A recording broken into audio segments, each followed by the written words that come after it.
High সবাইকে, তো তোমরা থাম্বনেল থেকে বুঝতে পেরেই গেছো যে আজকে দিদির বার্থডে সেলিব্রেশনের ব্লগ আমি তোমাদের সাথে শেয়ার করব। তো ঘড়িতে কিন্তু তখন ঠিক 12টা বাজে। এখানে দিদির বর, তারপর রাহুল, সাথে দাদার কয়েকজন বন্ধু অনেকে এসেছিল। তো এখানে দিদি তো পুরো শকই হয়ে গেছিলো, কারণ দিদি জানতোই না যেরকম ঠিক 12টার সময় আসবে, কারণ দাদার বাড়ি কিন্তু অনেকটাই দূর। তো এই যে দেখো এখানে তারপর সমস্ত কিছু দিদিকে দিচ্ছিল।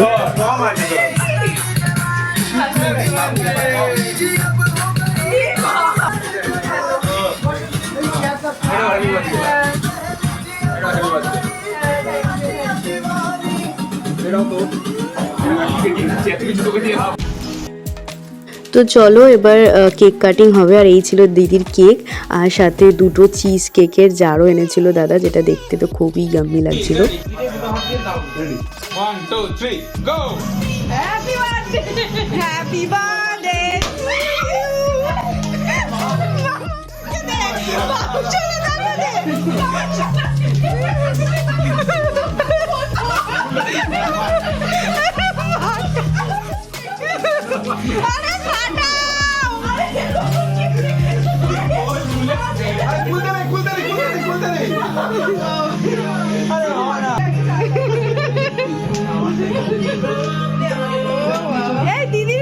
দিদি নিজেই ফাটাবে।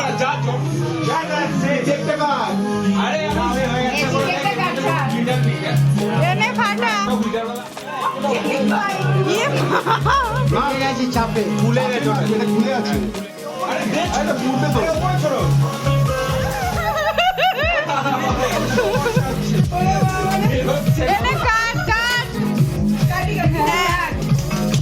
Happy birthday to you, happy birthday to you, happy birthday. হ্যাঁ, ভিডিও হচ্ছে।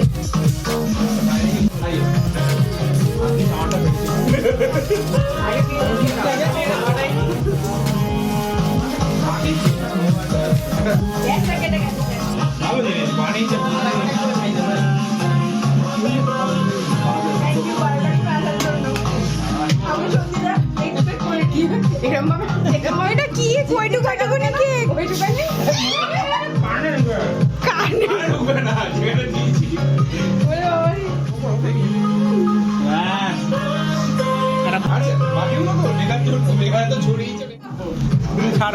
আরে এরপরে তোমরা আমার বাড়িতে আসবে, এটা লাস্ট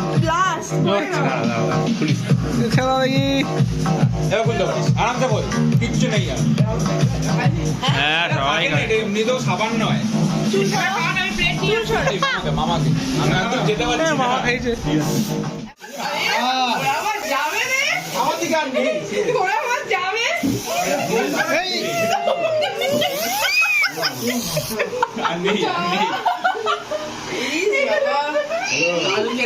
এই দিদিকে না পুরো ওরকম লাগছে। এবারে এ তো হোলি খেলা হচ্ছে। ই মা, দি এটা কি করলি? রাহুলের শ্যাম্পু করে দেয়। এটা বোঝা যায় না, ধর এগুলো থাকে না। স্কিন কেয়ারের প্রোডাক্ট কানে মারা ঢুকে দিল। দে দে দে, আমাদের বস দিয়ে মা এই জন্য বলছিলাম একদিন চলছে। মা খাইনি কেন? গানটা কর একটু। মাতাল হয়ে হিসু করবো দেওয়ালে যাবার হবে কাল সকালে।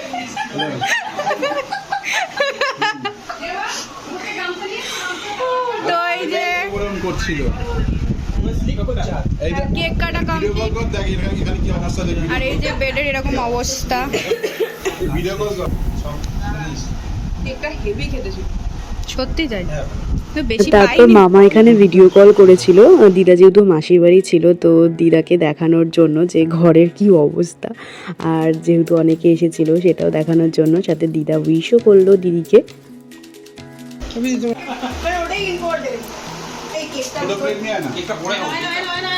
কি বলছে, তাহলে চলে যাও।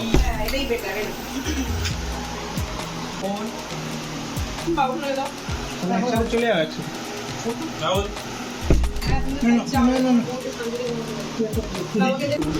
আমাকে খুব শরীর খারাপ। দাঁড়া আমি যখন গাড়ি নিয়ে বেরোচ্ছি, আমি তোকে বলতেও পারছি না।